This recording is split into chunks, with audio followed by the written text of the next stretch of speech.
இந்த sliding water ஃபால்ஸ்ல போனா உடம்புல இருக்க போன்ஸ் எல்லாம் ஒரு சைட் போயிடும் போல. சோ சைடுல இருந்த ஊஞ்சல உற்சாகமா விளையாடிட்டு வந்தாச்சு. It's Kanthalloor vlog 2. லாஸ்ட் vlogல நைட்டு ரூமுக்கு செக் இன் ஆகிருப்போம்னு சொல்லியிருப்பேன். சொல்லலைன்னா இப்ப சொல்லிக்கிறேன். நைட்டு பார்க்க கான்ஜரிங்கோட கசின் ஒரு மாதிரி இருந்த இந்த இடம் மார்னிங் கலர்ஃபுல்லா மாறிடுச்சு. எங்க வீட்ல பக்கத்து ரூமுக்கு கூட வாக் பண்ணாதனா மார்னிங் 6 மணிக்கு எழுந்திருச்சு அசைஞ்சு வாக்கிங் போலான்னு வந்தா கொக்க மக்கா அவ்வளோ சூப்பரா இருந்தது இந்த இடம்.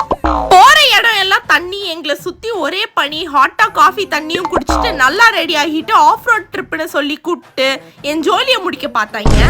ஓரமா ஜீப்ல உட்காந்தா வேகமா சொர்க்கத்துக்கு போயிடலாம் போல. கொஞ்ச நேரத்துல வண்டியை ஸ்டாப் பண்ணிட்டு எங்களை எல்லாம் நடக்க வச்சுட்டாங்க. 2 அடின்னு சொல்லி 2 கிலோமீட்டர் நடக்க வச்சு என் உயிர் மூச்சு நின்று போச்சு. மூச்சே விட முடியலங்க. 20 வயசு தான் ஆகுது எனக்கு. 20 நிமிஷம் உட்காந்தாதான் 20 அடி என்னால நடக்க முடியுது. இவ்வளோ கஷ்டப்பட்டு வந்த இடத்துல அவ்வளோ ஆபத்தும் இருந்தது. அதை அடுத்த vlogல பார்க்கலாம். பாய்.